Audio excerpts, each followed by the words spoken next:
All right, well, welcome everyone to the second CIO to CIO series. I'm Alan Tate, Executive Chair of the MIT Sloan CIO Symposium, and today we're going to have a panel discussion to figure out if the digital enterprise is hype or reality. Now, this panel was supposed to be moderated by Vagesh, the General Vice President and CIO of McDermott International, but he had a personal emergency. And, like all good baseball teams, we have a strong bench. And Irving Wladawsky-Berger is our designated hitter in situations like this. And so he will be moderating today. So Irving is a fellow at the MIT Initiative on the Digital Economy, and he's been a judge for the CIO Leadership Award since 2016.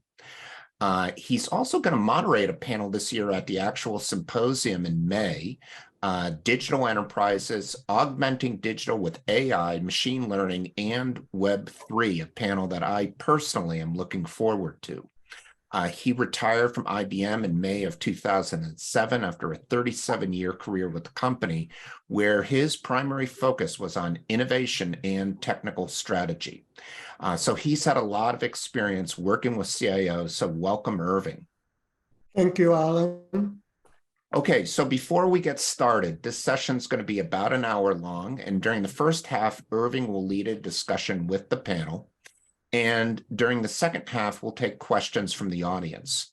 So if you want to ask a question, you could go down to the bottom of your screen, click on Reactions, and click on Raise Hand, and that will put up your virtual hand, and then we'll be able to call on you. I would suggest that if you have a question as the panel's going along, raise your hand, and that'll cue Irving to break into the Q&A session at about the bottom of the half hour. Otherwise, he may continue going with the panelists. So with that, Irving, I'm going to pass it off to you, Mr. Designated Hitter.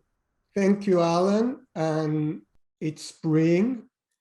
And every spring, when you are a certain age, your mind turns to baseball. So when Alan called me a little while ago and said, Irving, are you warmed up? Are you ready to go? I said, Alan, you know I'm ready to go anytime you need me.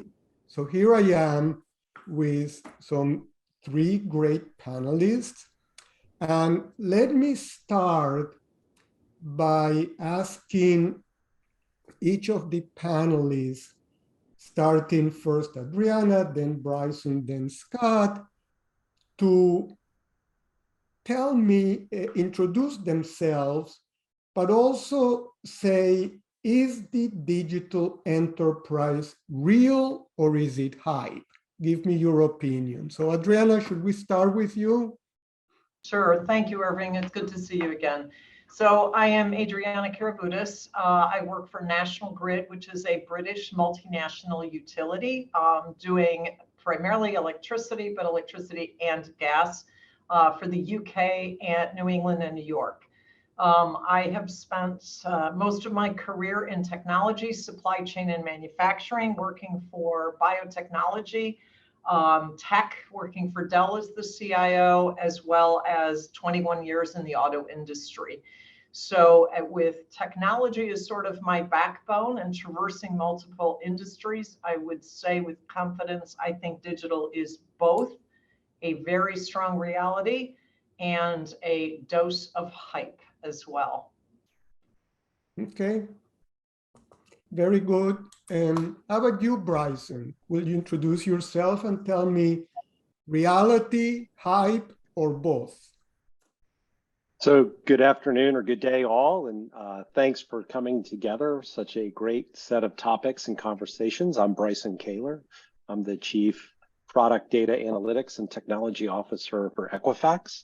I've been a geek since I was 8 years old, and I love technology, data, analytics, building products, and transforming businesses. So that's what I do. I think digital transformation at this point as a phrase is now got to be in the hype category. I think that at this point, we've all been doing this long enough that if you haven't at least gotten version 1.0, of your digital enterprise out, you are so far behind and so far late that you might as well wait for the next hype and jump on that bandwagon. Now, I say that a little tongue in cheek, but I do think at this point, we need to come up with a new catchphrase because I think digital transformation has played itself out. Very interesting. How about you, Scott? What do you think? Reality, hype, or both? So before I answer that question, Irving, I'll introduce myself just very briefly. First and foremost, thank you for having me. I'm very humbled to be in the presence of such accomplished and intelligent individuals. And so if you can't tell, I don't do this a lot. I tend to be a bit more of an introverted individual. So it takes a lot of energy and many, many cups of coffee to get me psyched up for these events, but I'm here now in a minute. So about me, I'm the CIO for a startup in the Albany, New York area.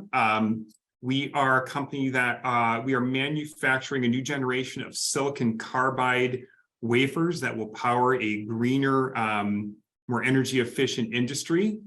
Prior to my tenure here, it's only week number 4. I have spent about 10 plus years in technology consulting like Bryson. Loved technology from an early age. I mean, I remember my, Texas Instruments computer, my Commodore 64, my TRS-80. I'm dating myself a little bit here, right? And so I've been in technology my entire career, most recently 20 years in IT. Previously to Pallidus, I was the CIO at Bose Corporation, divisional CIO at Stanley Black & Decker for a while, and then a CIO for several services-based firms. So getting to your question, Irving, wearing my consultant hat, I'm going to say it depends, in my opinion. And it depends on, I think, the business you are in. In the world that I live in today, and in much of the manufacturing world, I think it's about digitizing the internal operations of the business, about building that digital backbone so you can have coherent, standard, integrated systems and processes that support the core operations of your business. I think that there are probably other businesses where it really is a reality, but in the world I live in, I would say it depends, and I'm leaning a bit more towards hype. Very interesting. So we have a divided panel, and 2 of you say it's mostly hype, and Adriana says it is both. And I wonder if, as Scott said, it depends on the industry that you are in. That is, it cannot just be the business, because if the whole industry has moved in a certain direction and a certain business has not done so, the business is toast. So I wonder if it depends on your industry. And let me ask each of you, this time starting with Bryson, then Scott, then Adriana, what are you doing to help your company and your industry navigate whatever digital transformation is necessary, both to move into the future, but also to survive? Is that a fair question? It absolutely is. And I would say, first, I'd say as technologists, and as Scott said, back since we were kids, we have always had transformations going on. We've been transforming technologies every day, every week, quarter, month. We're always going to have this pace. And so sometimes, yes, we need to have a tagline to kind of encapsulate what that is. But, moving your business to giving itself its first website, giving customers that first avenue to interact with you via a different channel or a different mechanism. Those were early days, kind of true digital transformations. You were going from nothing to something, right? And that changed the way your contact centers work. It changed the way your product marketing teams work, how you sold things. I would say now we're in a digital evolution. and it's not really a transformation. And if you think about what we've all gone through over the pandemic era, you know, things that we never thought would go remote, things that we never thought would be digitally disrupted, immediately got accelerated to become disrupted because we had to. I think we accelerated digital evolution at least 10 years in the span of 6 months in the early days of 2020. And so I'll give an example from our business. You know, we process about a third of the I-9s in the United States as new employees take their job. So the I-9, the form you fill out, you get your job. We process that for companies.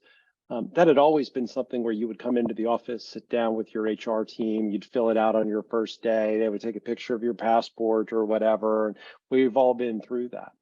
We quickly, in the first 100 days of the pandemic, knew the company still needed to hire, but they weren't allowed to have people come in. So we created very quickly an I-9 Anywhere product that basically, you know, evolved the I-9 process to be fully web-based, fully digital, fully mobile, something that could now be done via more advanced AI and doc recognition, facial recognition, all of these capabilities.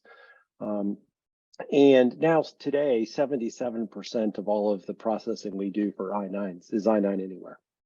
So that was something that, you know, we had never thought would go remote, never thought would go fully transformed. It got accelerated, it got transformed, we did it quickly. And now that's just the backbone for how that product line works. And Bryson, you did that because you had no choice during the pandemic, correct? Correct. We had no choice. Our customers still needed to hire. There were rules in place, restrictions in place for people coming in. Offices were closed, locked down. It needed to be solved. And so it quickly got solved. My point to the whole topic is that was an evolution of a journey we had been on versus some radical transformation. I think the shift from not having a website, not having a mobile channel, not having these sorts of digital channels to now evolving new features on them is now, to me, ongoing evolution that we will all be in for a long period to come. And Bryson, it sounds in the example you gave that the technology was there all along. It's just that we hadn't enabled this use case. You hadn't enabled this use case for whatever reason. Maybe people felt, wait a second, this must be done in person instead of online. Is that correct? I think it was just, yeah, absolutely. That process of filling out paperwork, your first day on your new job, sitting down with HR, filling out these forms, you know, enrolling in your healthcare, whatever it is, like that was just an ingrained way that everybody worked. And sometimes, you know, you have the wake up call that says, wait a minute, we've already transformed. We have the technology, we have the capabilities. We just need the acceptance to now go and put it to use in new ways. And so it was very exciting to see us pressurize that. But I still don't see it as much as like some digital transformation as I see it as just an evolution of our digital channels. Yeah, no, I think that's very interesting for a number of things. How about you, Scott? What's your feeling in your industry? How are things going, and what are things you have seen, especially major changes in the last few years? I'm going to look at it from two dimensions. I'm going to look at it from the industry dimension, but also the business life cycle dimension, because I think it's relevant to where Pallidus is at today. So from an industry perspective, if you think about what we do, we take raw ingredients literally that you get from the ground, and we create something that enables other businesses. If you think about it, right, we are growing crystals in these massive furnaces. If you think about what our shop floor, manufacturing floor looks like, we've got these massive furnaces that are creating materials, arc furnaces, other furnaces that are growing these crystal boules that are then converting them into ingots, then slicing. And by the way, silicon carbide is the second hardest substance on Earth. So think about how you slice something like that into a millimeter thin wafer, and then make it so that the metrology of the crystal is uniform and the surface of the wafer is completely flat. That whole life cycle of development of the crystal, the forced growth of the crystal or the boule itself to finished product, for us in the semiconductor industry, it's all about data. It's all about being able to instrument and automate that process and scale it, especially when you think about bringing more and more semiconductor and wafer fabrication back here to the United States, sort of in the wake of some of the things that we've seen from a post-COVID and a geopolitical point of view.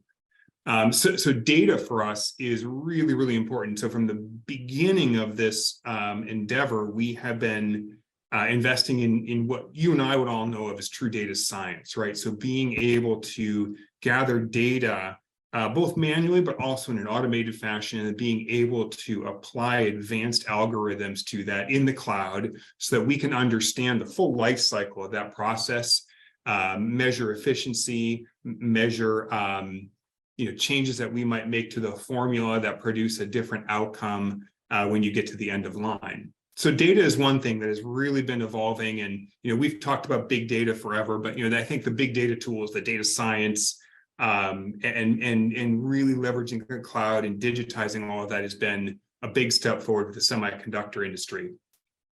And then pivoting to the business lifecycle side, we're a startup, right? So we don't have a lot of baggage. We don't have a lot of legacy systems. We don't have lots of plants and old ways of doing things.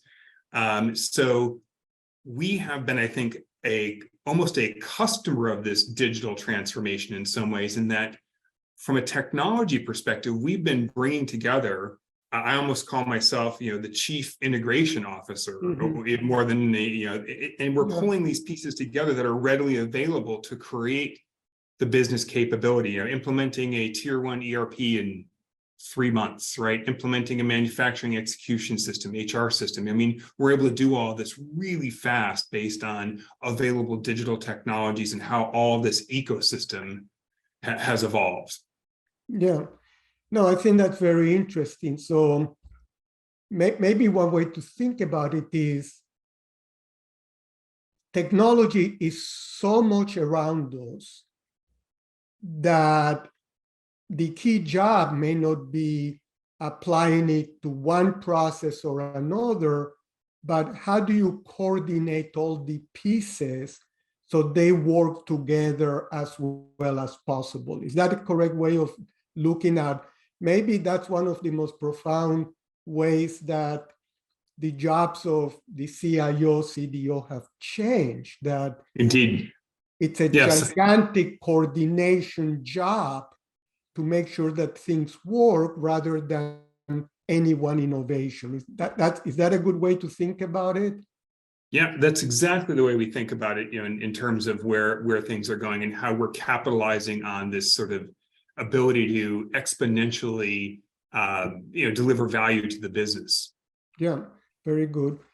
Adriana, you've been in a number of industries. As you said, I first met you, you were in Dell, and you've had a number of jobs since. So you must have seen these changes across the various industries you've been working in, correct? Correct, yeah. And Irving, I love the way you just said it. Digital transformation starts with, where is your company going and what are we trying to achieve? You don't do digital for the sake of digital, right? So as I think about, if you think about the utility, and we think about what is it we need an intelligent, connected utility. One that provides the capability of, for example, self-healing.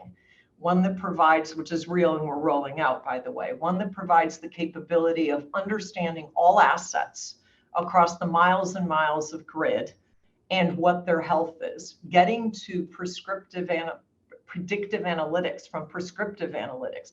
So the umbrella of the intelligent connected utility to help us get to a green energy future is what I call the North Star.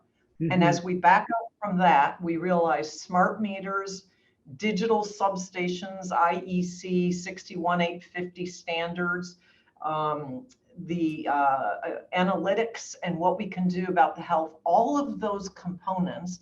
And some, to Bryson's point, are existing technologies, but some are on the frontier, right? So I just said to my whole company, you will not access ChatGPT for the time being, as we figure out how that is going to be a great leverage for us. So it's not no for the sake of no. It is out there. So it's not existing, hasn't been sitting there kind of like business intelligence has. It's something new. But how do we bring all those pieces together to realize the intelligent connected utility in support of the green energy future? AI, blockchain, cloud, sensors, edge compute, all those things have a place a space to play. And when I responded to there's some hype and there's a lot of reality, it's exactly what you said. It's dependent on the industry. It's also dependent on the company and where you're going.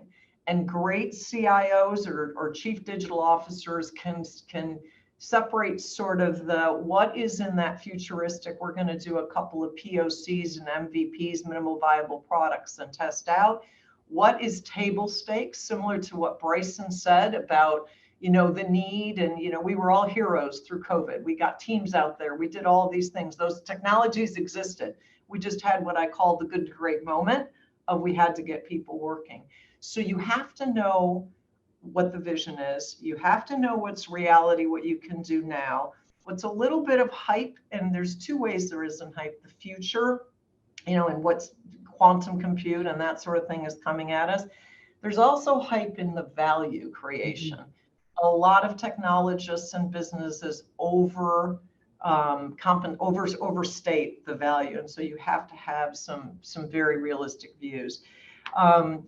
Irving, we define digital not just in what the North Star is, and then how do we apply technologies to get there, but we actually came up with a very simple definition of digital because it eludes a lot of people still, and they interpret it based on whatever the last article they've read.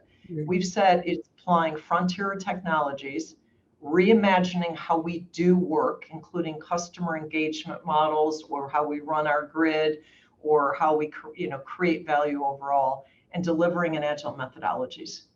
A combination of those three things let us realize the digital enterprise.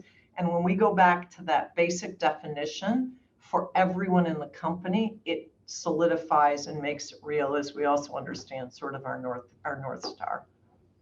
You know, Adriana, I'm so glad you brought up ChatGPT, large language models, because I'm very involved in looking at all that, but I'm in a different part of my career than the three of you, in the sense that, you know, when I worked at IBM for 40 years, whatever, you know, things had to work. Now that I'm a research affiliate at MIT, I have the quote unquote luxury of looking at the exciting technologies. And the way this all looks at is that, you know, if you say, well, Irving, we have this incredible technology to build our airplanes, we have a few problems, and, you know, it's about 90% accurate. I'm not sure you would fly the airplane with a 90% accurate technology or a 95% accurate technology. And the three of you, you know, have to look at the future, but the damn plane has to fly, and crashing is really bad.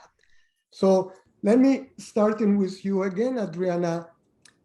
Have you seen examples where, you know, you were trying to implement a technology and at some point you couldn't validate that the plane wouldn't crash, or that you had enough confidence and you had to back it off? So your jobs are as much about what not to do and when to say not yet as to what to do. Is that correct?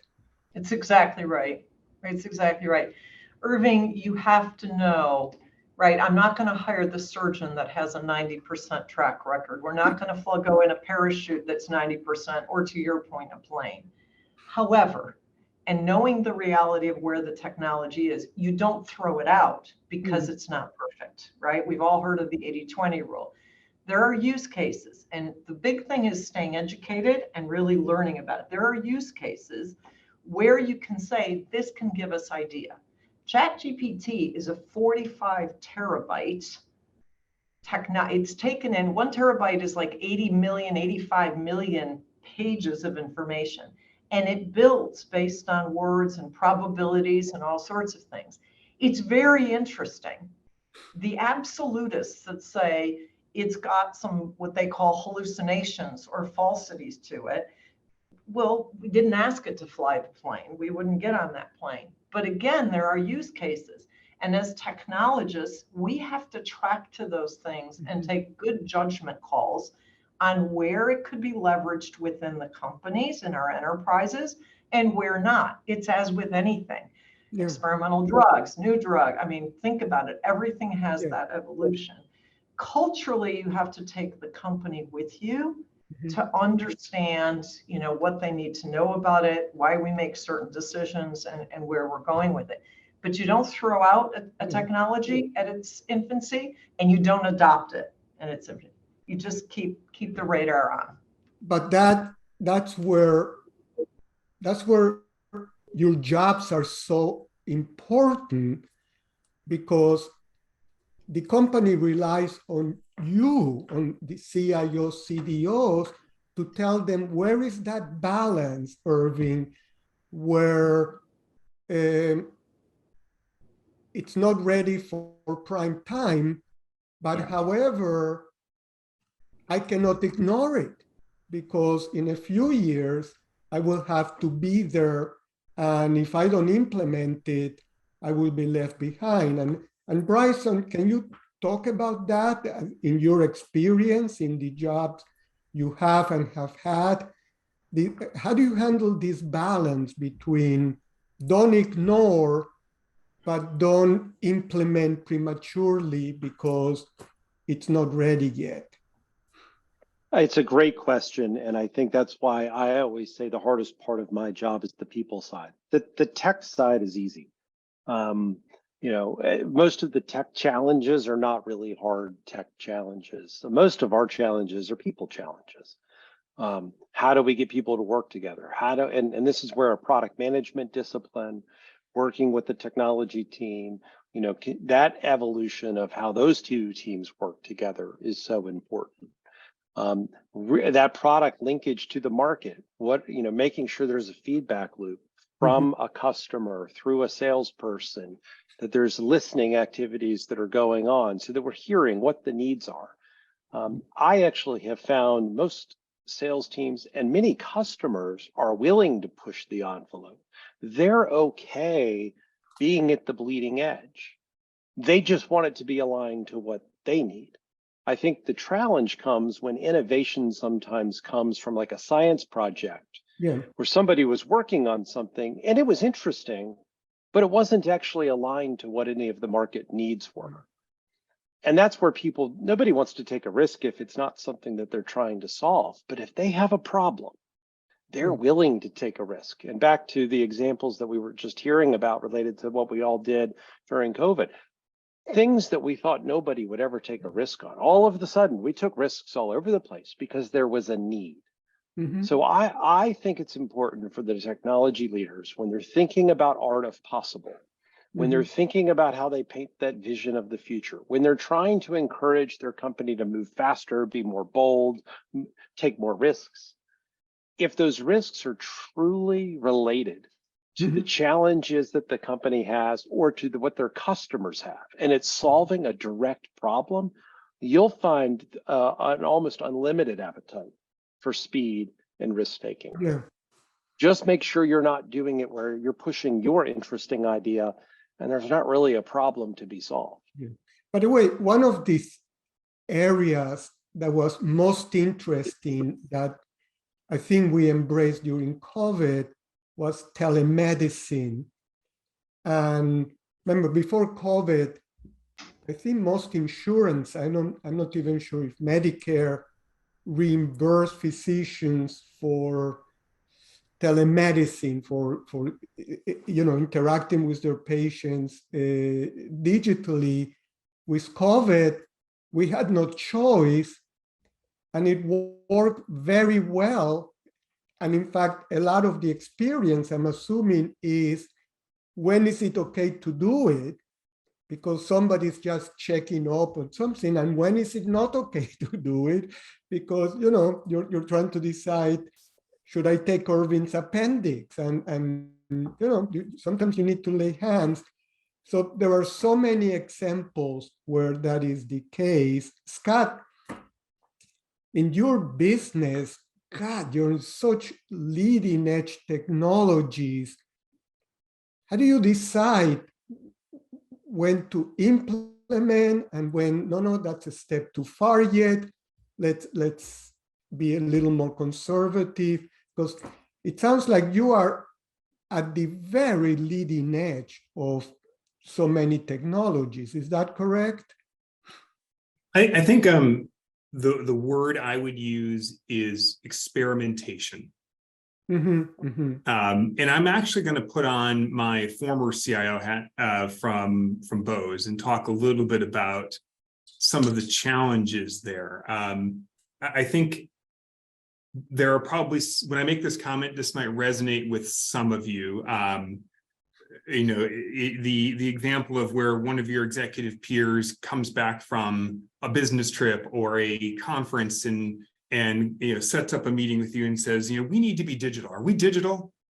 And you have to then sort of peel back the layers of that onion and really get at what that means. And so I can tell you, when if you look at the history of Bose Corporation, right, founded by an MIT professor, run by an MIT professor, now owned by MIT, the research mission of the company was part of the DNA of everything we did. And so when it came time for us to talk about have this digital conversation, we looked at it as, let's allocate funds and let's experiment. We don't know whether something we're going to do here is going to truly deliver value, but let's, to Adriana's point, we were using Agile. We had adopted Agile around 2012.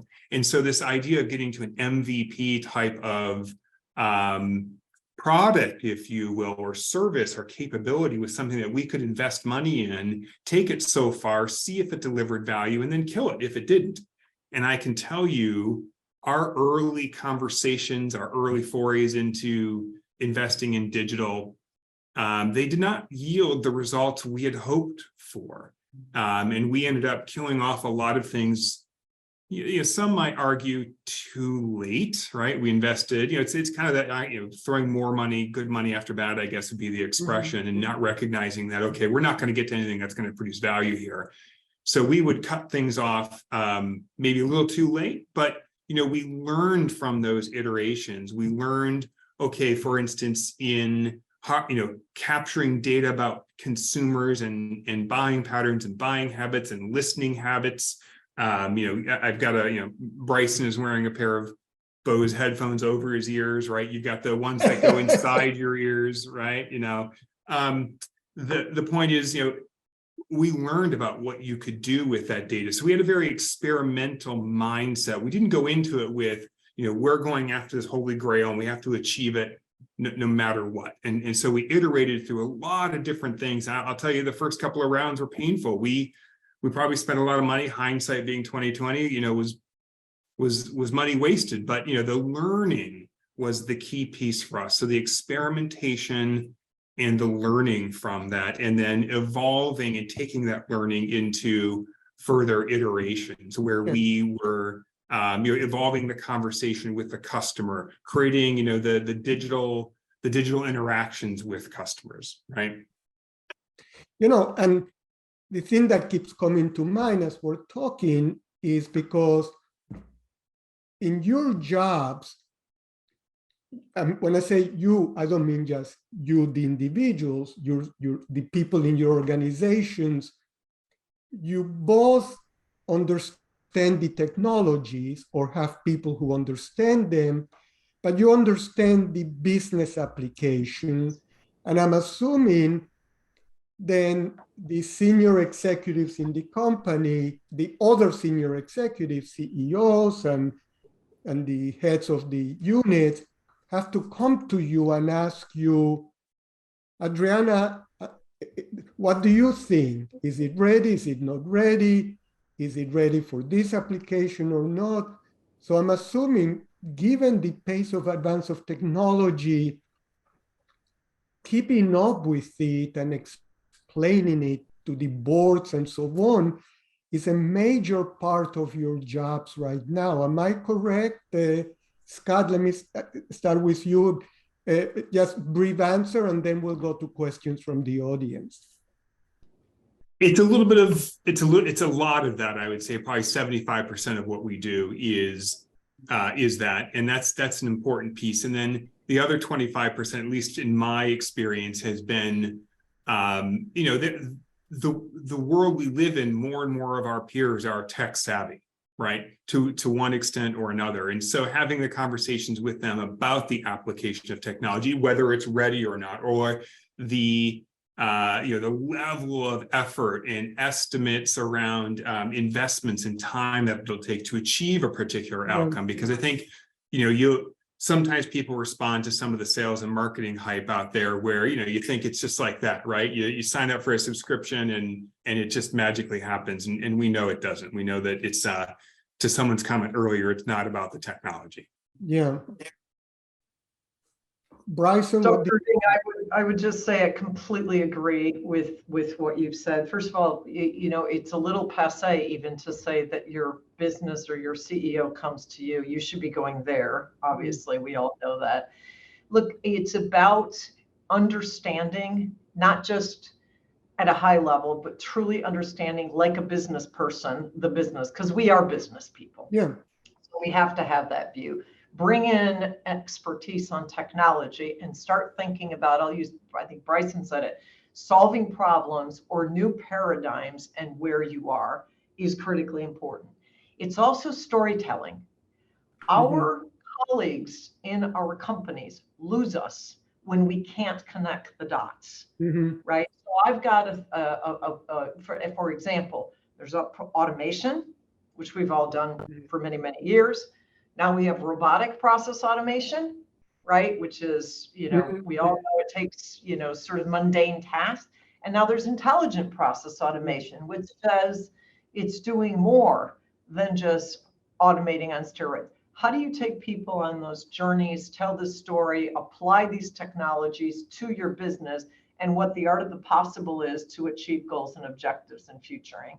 So great technologists have to have that 360-degree capability, view, and depth. I see there is a question from the audience, Paula, and please go to reactions and click on raise your hand, and then we'll call on you when you have a question. Paula, please go ahead. Thank you, Irving. And this is a fascinating discussion because it gets really to the crux of the issue of learning. So yes, we all learn as humans and as CIOs. I'm not a CIO, but I understand the process of going through an experiment. But when we're talking about machine learning models, right? Those learning models are going to learn what we can never catch up to. I mean, how do we know what it's learned is the question. How do we put the guardrails in place so that we as humans properly understand what the learning models are learning? Do you understand what I'm saying? Yeah, totally. That is in machine learning, let alone in large language models where the amount of data is huge. That is the critical question.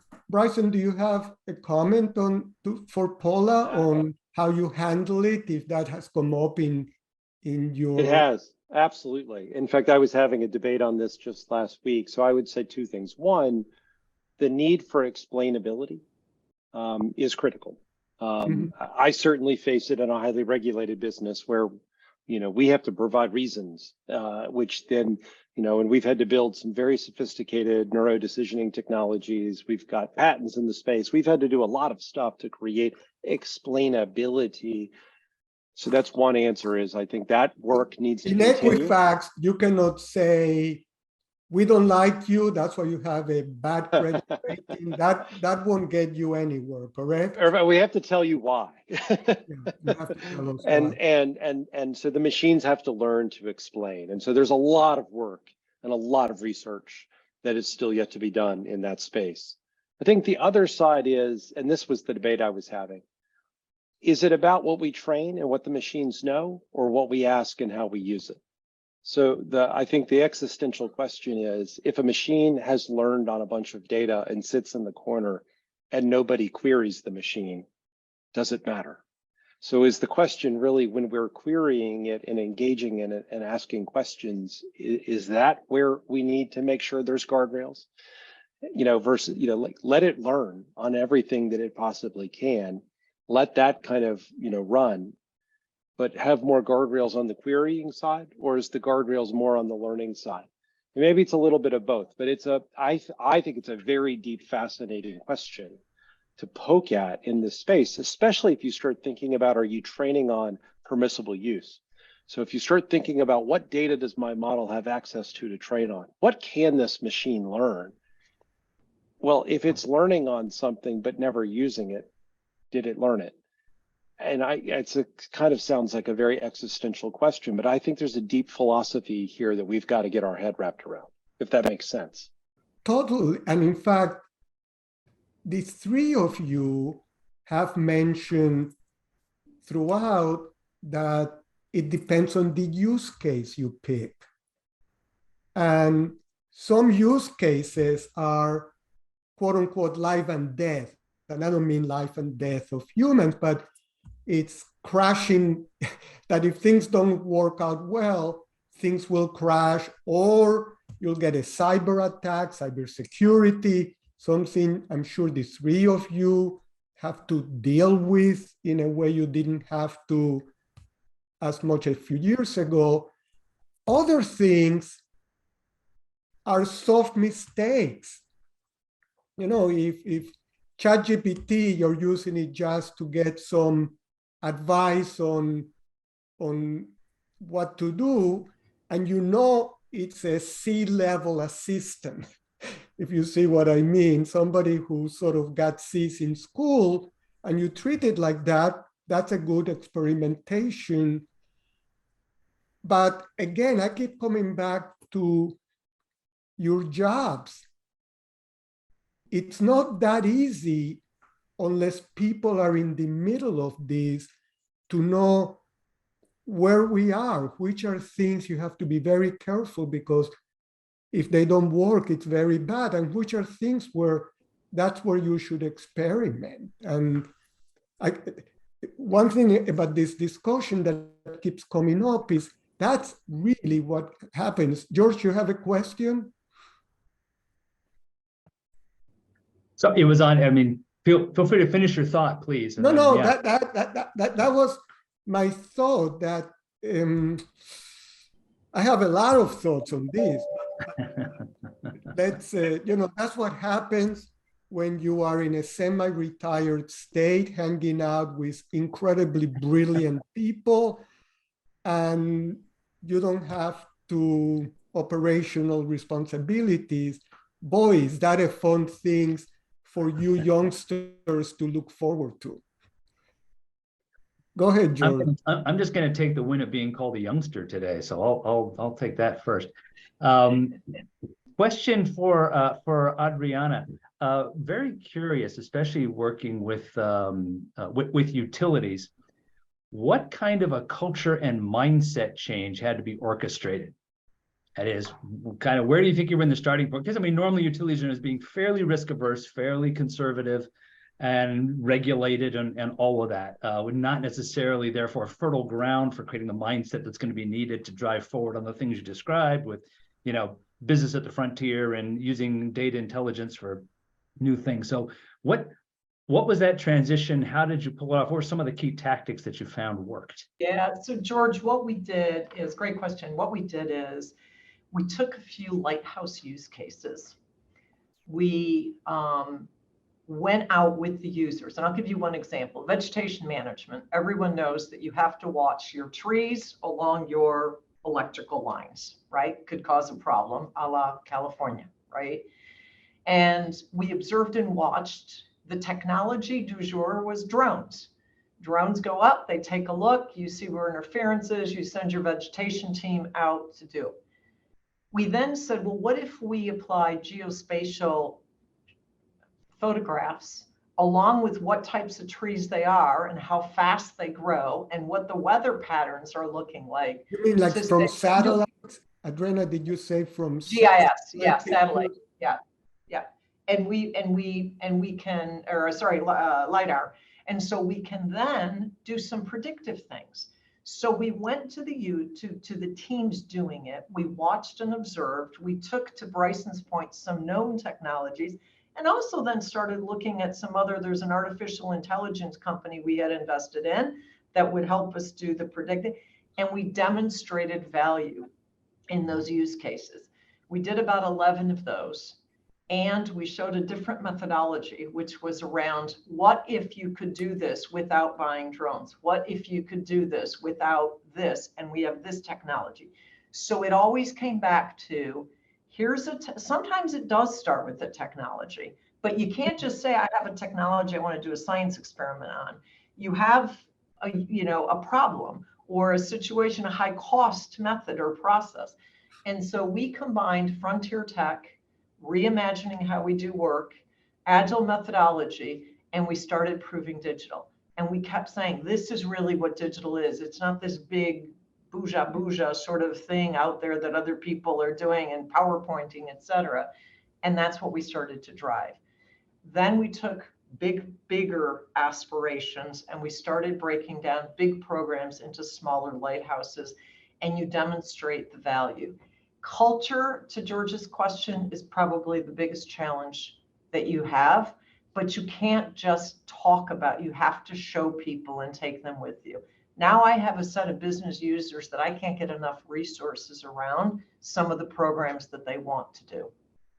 Adriana, following up on George's question, again, George didn't say it this way, but we sort of look at utilities as slow-moving, relatively boring industries, relatively. But here we are, and everybody is looking at electric cars and the demand for electricity. And Adriana, I'm assuming that, let's take 10, 20 years from now, if things happen the way they are expected, I don't know if the grids can handle what needs to be done. I just don't know that they cannot. Yeah. You don't need to go out 20 years, Irving. And at the same time, you're not just sending electricity to everybody, but if people have solar cells and things like that. So it is possible that this relatively slow advancing, boring industry over the next 5, 10, 20 years becomes a very leading edge industry, that because of the transformations in the economy. And so, is that a correct question? The only incorrect thing, Irving, that I would disagree with you on is that it's 20 years. Distributed energy resources, which is you put solar panels on your house now and you want to sell the energy back to the grid, is a reality. Renewable energies, we no longer just have handfuls of sources of energy, but now we have all the renewable energy, solar, geo, hydro, et cetera. And those are going to be two ways. I consume, but I can also be a producer, a prosumer. All of that requires digitalization. And it's it's imagining it, it's building those capital assets, and it's having the grid be the intelligent connected utility. So it knows Irving has extra power he wants to sell back to me, so I can go send it down the road, right? All of that is happening today. So it's not 20 years, and it does leverage a lot of the technologies that we have. So I would say, not your mom and pop industry anymore. Yeah, let alone cybersecurity, correct? Because utilities, well, we've had some major incidents in the US. Utilities have to be, they are one of the most critical infrastructure, correct? You must have, Yes. you must have government regulations to kazoo in cybersecurity. Am I correct in that?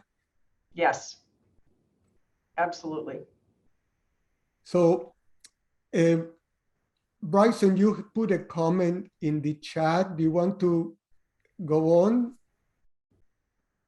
Yeah, I was just listening to the distributed energy conversation, and the technology for doing it is a solved problem. It will get better. It will evolve, but it's not, we're trying to figure out how to invent it. It's been invented. It knows it's now a people challenge, right? The business models change, the pricing models change, the utilities business changes, how they sell, how they support, all of these things change it. And it changes the job of every person within the utility and in that whole supply chain.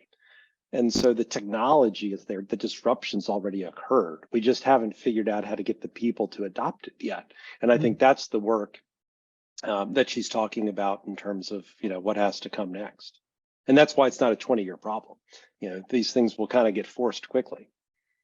Yeah, but I don't know, Adriana, Bryson, one of the things I've learned from hanging out again with very smart people in MIT is that if you look at the history of the evolution of transformative technologies, think electricity, computers, semiconductors, the internet, it takes quite a bit of time for them to get deployed at scale in the economy.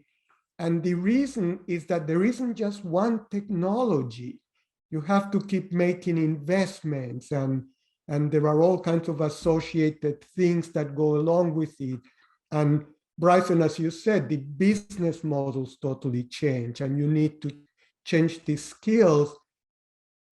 And for better or worse, those things take time.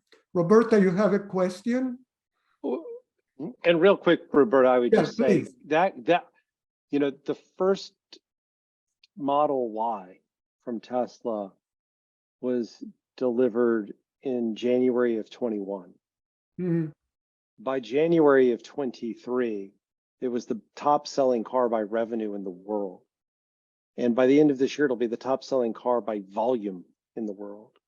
So I think that pace of adoption, the acceleration of the complete disruption of new types of technology innovations, from what we've seen in the past to what we're seeing now, I think that force of disruption cycle is much shorter than we've ever seen before. I understand, but let me give you a counter example of what you just said.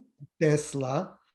Elon Musk said 5 years ago that by 2020, maybe 2021, we would have self-driving cars all over the place.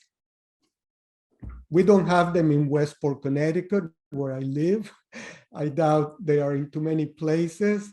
So some things have advanced, but others. But that one is still a technology barrier. The tech on that is not ready. I think where you see cases where the tech is ready, that's where you see the compression occur. Yeah. That is still a frontier from at least the path they have taken on visual AI being the approach. it is still an unsolved problem. It is. Having a full self-drive test. And by the way, I mean, that one, and then we'll get to Roberta. It's not ready.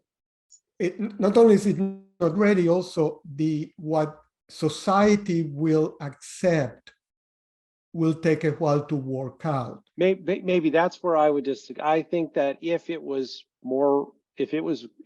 truly ready, and it wasn't buggy, and error prone, I think our adoption and acceptance rate will shrink. Well, I just Roberta, don't think it's ready yet. Yeah, go ahead, Roberta. Sorry. Oh, no problem. Thank you. A very interesting discussion. Nice to see you all again. First of all, I just want to shout out to say, this term transformation is really hyped now. And those of us who've been doing tech for a long time, we've been transforming our whole careers. I mean, we have a name for it now because the business has sort of caught on. But I mean, when I graduated, undergrad years and years ago, what I learned in undergrad was obsolete in 5 years. So we keep learning. My question is really around, I'm sort of a pseudo-retired CIO, CTO, wanting to do independent work right now, and wondering what you guys are seeing as leaders in terms of what skill sets, either at a senior or junior level, are needed to help with the changes that you're seeing now, whatever we call it, transformation or not. What are you missing in your organizations that you could either speed up or do differently?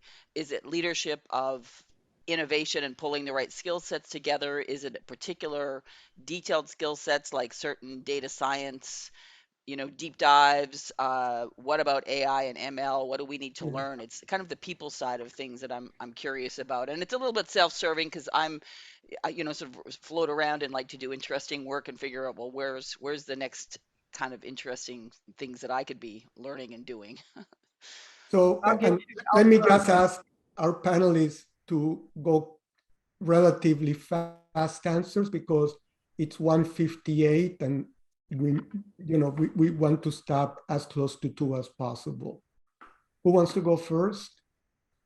Yeah, I'll just jump in there and give you my perspective. I think it really is, how do we apply AI, generative AI, emerging AI technologies in cases where we are adding value or we're transforming the business? I think of things like, for instance, cybersecurity and some of the technologies out there where AI has been applied to look at how humans in a particular environment are interacting with their technology and build these profiles to be a little bit more intelligent about being able to detect when something anomalous is going on. That's a very practical, value-oriented use of AI. And I see a lot of that right now is the applicability of, I have a friend who's in real estate using ChatGPT to write her listings, right? And she's like, I can't imagine doing it without this now. Very good. Bryson? So I think clearly there's the tech skills that are needed, and that's just, across the board on data science being closer to engineering than, what it's ever been before is a real shift that we struggle with. I think on the management ranks, in a world of composable capabilities, in a cloud native environment where you are composing capabilities that pre-exist, the big picture understanding of orchestration and an outcome, following the thread through a complex orchestrated environment is something we're so used to creating widget owners, people that understand their widget, their role on the assembly line, not the entire assembly line. And so where we struggle is helping develop the skills at the management layer to really understand that end-to-end pipeline and following value to the outcome all the way through. Yeah, and Adriana, you have the last word. Data science, data scientists, design thinkers, UX, cyber specialists, and people with intellectual curiosity to apply all of that. Those are the skills we're missing. Sounds good. Alan, let me thank our 3 panelists, Kat Simon, Adriana Karaboutis, and Bryson Koehler for a very stimulating panel. And Alan, thank you for asking me to step in. Yes, so thank you, Irving, for being our pinch hitter. And thanks to all the youngsters, that is Adriana, Bryson, and Scott, for the fantastic panel and joining us. I really enjoyed it. And to the audience, I say join us on May 2nd at 1 p.m. for the third and final CIO to CIO series. Wafa Mamili, the Chief Digital and Technology Officer and Group President at Zoetis, will lead a panel to discuss the digital pace of collaboration and new ways of working. So that's all we have for today. Thanks a lot for joining, and we'll see you next week. Bye. Bye. Thank you. Bye-bye.